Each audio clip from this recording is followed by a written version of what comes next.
Hello, welcome back.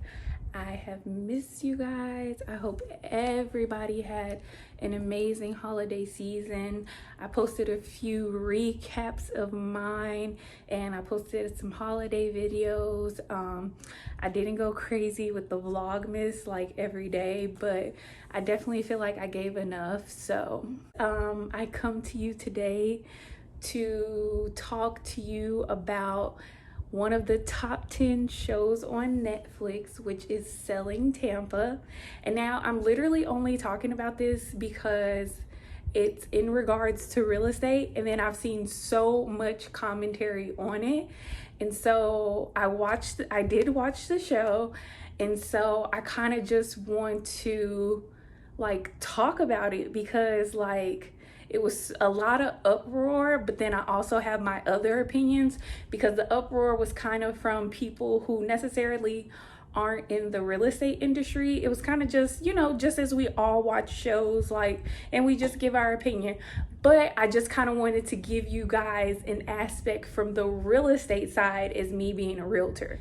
And I just want to start by saying that me being from California and living in Los Angeles, which is like Hollywood. When you think of LA, you think of luxury houses, Hollywood Hills, Beverly Hills. So you just think of luxury houses just in general.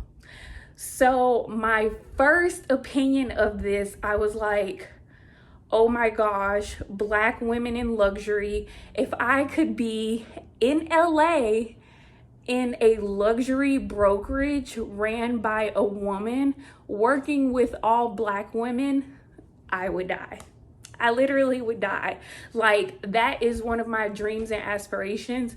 And I mean, there may be an all Black or like minority brokerage, but I haven't come across it yet. And it's not to say, trust me, I see them all over the internet. I see them in Houston, I see them in Georgia, and I'm just like, because I'm Black, it's just so intriguing to me. And if I could be a part of that experience, oh my gosh. So let me take you guys back to how I originally know this story.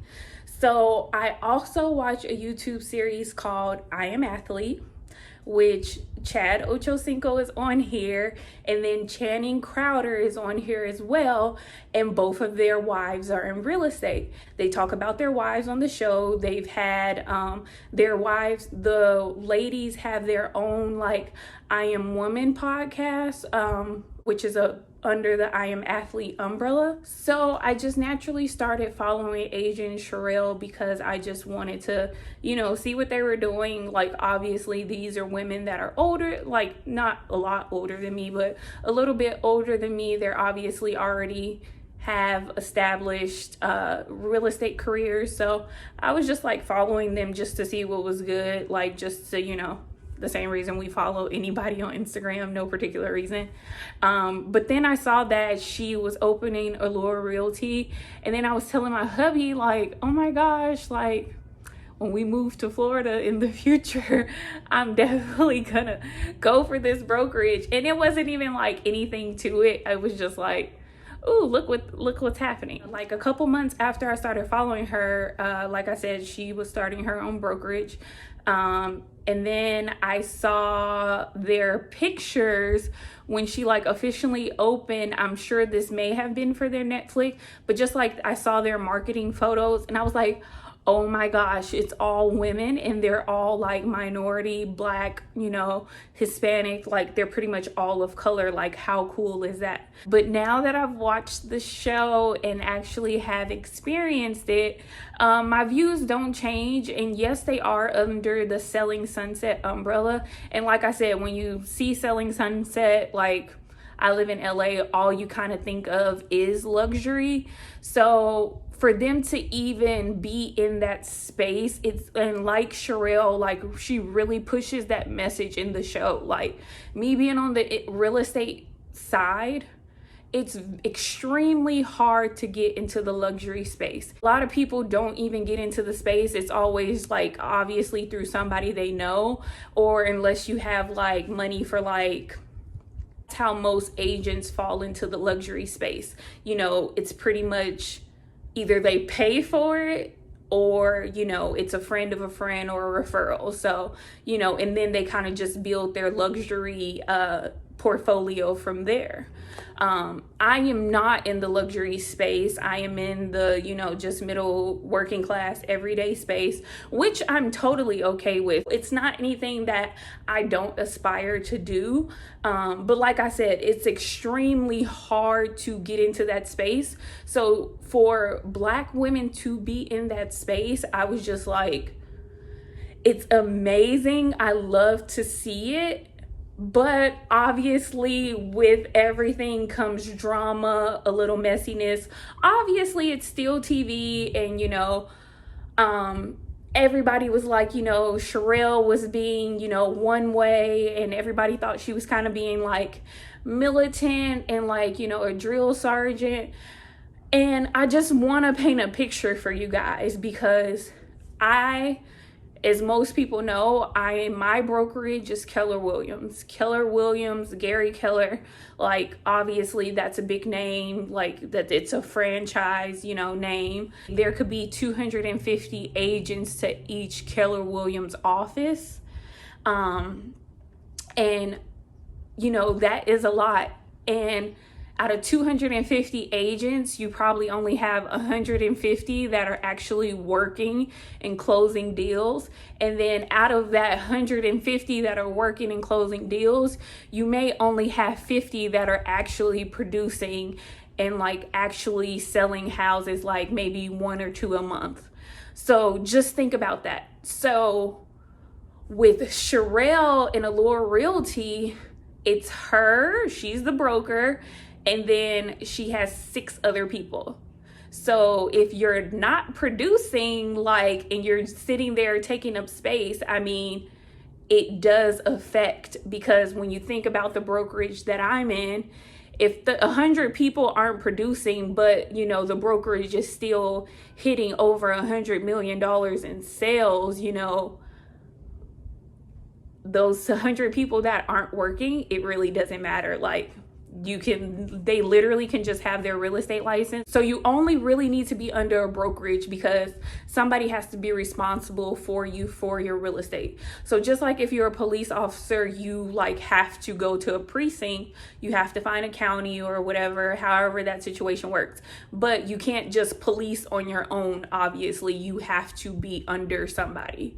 So same thing in real estate, which is the same thing in most you know, most professional spaces. You always have to, like, anything that you have to be licensed for, you have to be under somebody. Back to my point, which is, you know, if you have 250 people and 100 people aren't doing anything, then I mean, it is what it is, because guess what? You're still making more money and you're still meeting those goals through the other 150 people.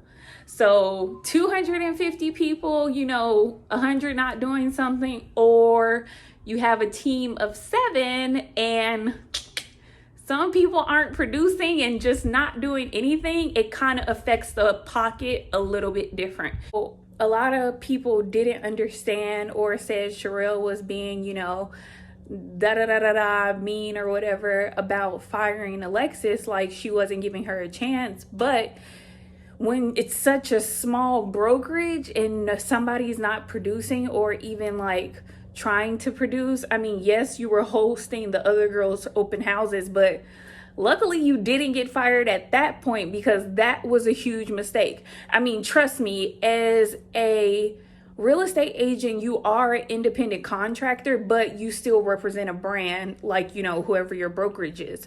So if they go back and tell your partner or, you know, your broker, like, numbers was wrong, the whole open house situation was tacky, like those things, like, you know, it's not necessarily you getting fired, it's just that the relationship isn't working out.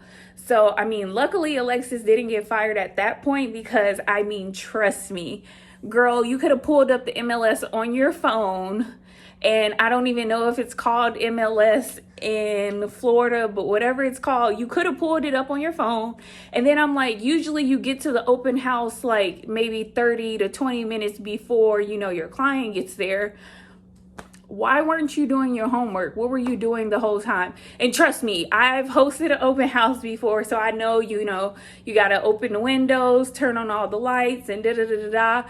But it's literally like you didn't even do your homework the night before. And then it's like you still could have pulled it up on your phone. You could have pulled it up in your email. You could have took a screenshot of it off the computer. It was like, there were so many other options that she had to not mess that up. So not only did she have the bathroom bedroom ratio thing totally screwed, the $6,000 property tax on an $11 million house. Girl. In any business that you are in, if you do not know the numbers, everybody knows, just keep your mouth closed and say, hey, I actually don't know the property tax thing. Even though Zillow and all those companies, they specifically write down what the property taxes are. So even if you didn't know, you could have simply said, let me check your screenshot situation. And then you also could have texted Tinley, or I don't even know if I'm pronouncing her name right, the girl whose client it was from the beginning. You could have texted her and asked her, or even told the client, hey, I'll have her check back in with you on these situations. Simple. And then you wouldn't have not even been in a situation. But you just made yourself look stupid, like you didn't know what was going on. And that's why they have you working under her, and you've been there longer than her. Like, that whole situation was just sad. And like I said, I don't know if I'm pronouncing her name right, Tinley. I don't really remember, but whatever. But yeah, Alexis has been there longer than that girl. That's why they have you working under her, because clearly you rarely host open house, and you're just rarely available to the business. So even Tinley is, producing more than you are. That's why they have you, basically that's why she's mentoring you, because that's your situation right now. And yes, I'm just like, girl, you're lucky you didn't get fired at that point. But, the whole situation was just like, that was a pretty intense situation. And then for her to come back at the end and be like, Sherelle didn't have my back and da-da-da-da. It's like, you weren't even asking for help. You literally weren't asking for help. You weren't saying, hey, Sherelle, can you shoot me any leads?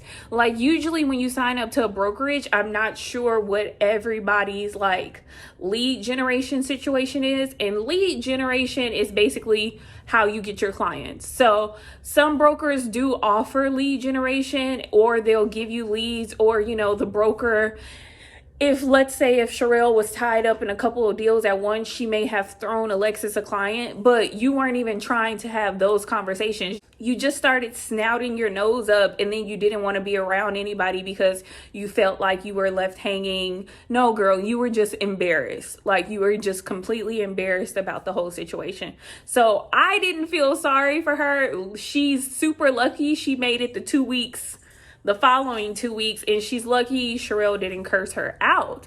And that's why I'm saying Sherelle handled everybody with so much care and delicacy, And, as women, we have a tendency to get wrapped up in our feelings and, speak with emotions and move with emotions. But it's like, there's only 7 of us. So it's like, we have to be making money, somehow, if you're not doing anything. And trust me, I totally get where Alexis was coming from. I'm a mom, my husband just transitioned into, a different field as well. And, we have those ups and downs where, we have to transition out of things. But on the other hand, I've been doing this, and I just had a newborn baby. But, hey, everybody's struggles are different, and everybody's determination is different. So,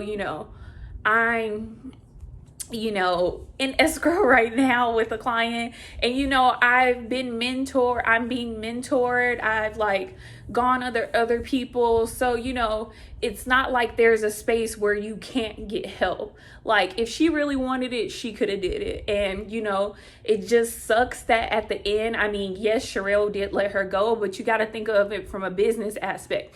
If there's only 6 of us, yes, we're still in the luxury space, but we still have to be making money in order to get, there are fees and everything to keep the business going afloat.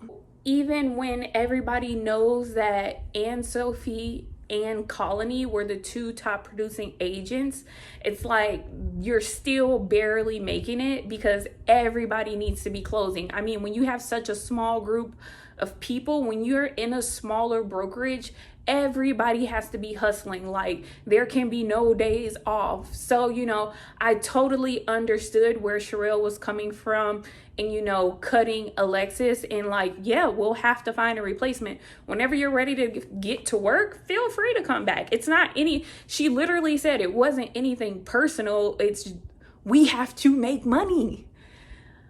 Which takes me into my next point, which Rhea was, when they were at the table and Rhea and it was only episode 2. It was only episode 2. Like it wasn't even episode like 3 or 4. This happened in episode 2 when they got into it, when Sherelle told them that she was raising the commission. 95.5. Oh my gosh, you guys. If I was at 95.5, I would literally like, you have to think 95.5 on a $3.2 million house. You're still walking away with, she pretty much let you walk away with all your money. You're still walking away with $60,000. And I mean, they tell you in real estate, like, obviously you don't know when the next sale is going to come. But if you're still walking away with $60,000, I mean, $40,000 to $60,000 on 3% commission, 2.5 commission. Hold on, let me get a calculator. Let's do the math. Hold on one second. Let me get a calculator. All right, so I'm back. Here we go. I got a calculator. So let's do 3.2 million. And then that's times, let's just say they got 2.5% commission. Or let's even go smaller. Let's do 2% commission. 2% commission. Can y'all see that? $64,000. So if you $64,000, let's break it all the way down. $64,000, and you only have to give her 5% times 5%.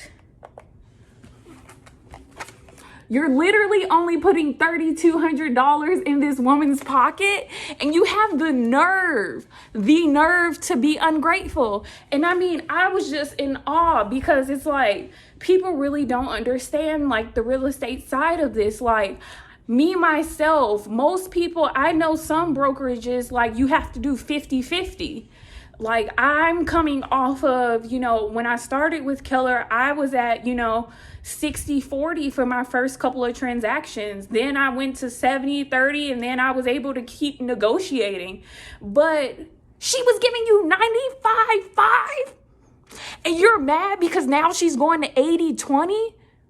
What? Okay, now let's do the math on 80-20. So 64,000 because we sold a $3.2 million house. So 64,000 times 20%. That's $12,800. So 12,800 minus. Now, yes, the number, it was a significant jump, but let's do the math before I even make my next comment. 64,000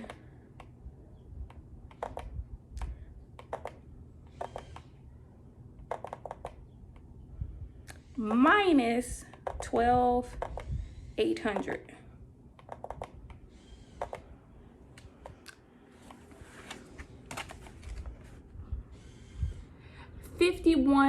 $4,200. That's how much you walked away with still. And I totally get Colony. That's why she wasn't tripping, because she was like, I'm closing all the time, so it's not affecting me. I'm still getting to the money. But everybody that kind of snuffed their nose, the audacity. That's where I'm coming from. The audacity, because you're blessed, baby girl. You were blessed. And I even thought Sherelle was a fool because then Rhea said, or whatever her name is, oh, this had me hot. Then Rhea said in the same sentence, this is the second time our commission has changed. So that means before the 95.5, she was letting you keep all the commission. She wasn't even asking for anything. What was she asking for? 2%? Do you really have the audacity to even snuff? Be blessed. And I'm sure, like, even if you were in real estate before and whatever side conversation you and Sherelle may have had that, you know, it wasn't supposed to be in agreement, but it's just like you guys were walking away with all the money. You were walking away with $64,000 and only giving her $3,000.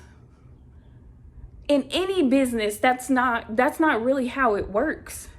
Any commission type of job, that is not how it works. 95.5. And I was like, y'all were so blessed. And she blessed you with the opportunity to even be having this conversation. And you guys are on TV having this conversation. And you have the audacity to try to pull her card. I was just like, okay. After like episode 3 and 4, when they started getting even more shady, I was like, Sherelle had the best attitude, and everybody was talking about how she was being shady and like they didn't know if she was going to be able to do business and da-da-da-da-da. She darn sure sold that Mael house. And I know a lot of people were saying like, oh, you know, this whole show is, they're not even selling houses. It's just a bunch of drama. In every reality TV show, the first season goes the same way. Selling Sunset was the same thing. They set the tone for the relationships. So then in season 2, you understand what everybody's relationship was. And then, you know, you come back with more of the business and less of the story. Season 1 is always more story than business. And that's for most TV shows that have that business story aspect. I mean, that's just how it goes. So it was like, I was seeing all of these opinions and I was just like, I commend Sherelle 100%. Like she was like my aspiration, and like that was even before I knew Selling Tampa was coming on. Like I was already looking at her like, oh my gosh, like she's in the luxury space and she has minority women of color, women at that, women of color doing this. She has them on TV. Like what? Like I said, I live in LA and I would literally die for an opportunity like that. All that passion in my voice woke the baby up. But anyways, so yeah, I didn't want this video to be super long anyway, so I'm wrapping it up. But you know, I was so proud of the show and like I was so excited to see what was going to happen. And then I was just a little disappointed how they carried Sherelle and like, you know, but obviously I know producers set certain situations up, and then I also know like, you know, they always have to bring the drama aspect. But, you know, I was just a little turned off with how they were carrying Sherelle and like, you know, treating her. Because even like on Selling Sunset, you know, as much drama as they've gone through, and they're on season 3 or 4, as much drama as they've gone through, they've never got into it about money.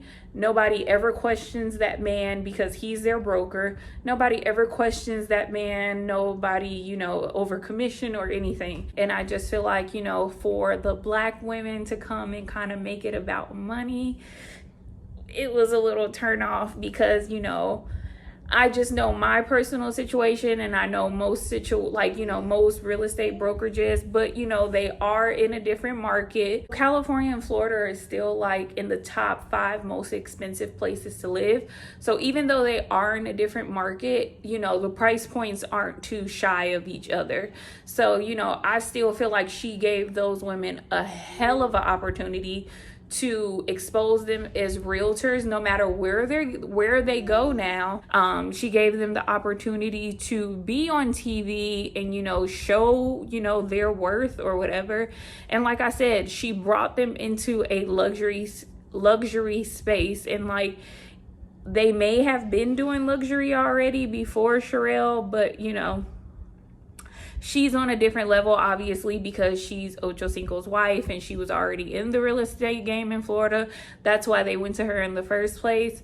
So, despite everything else, I was just a little turned off by that. So wrapping it up, I guess we'll just see what happens in season 2.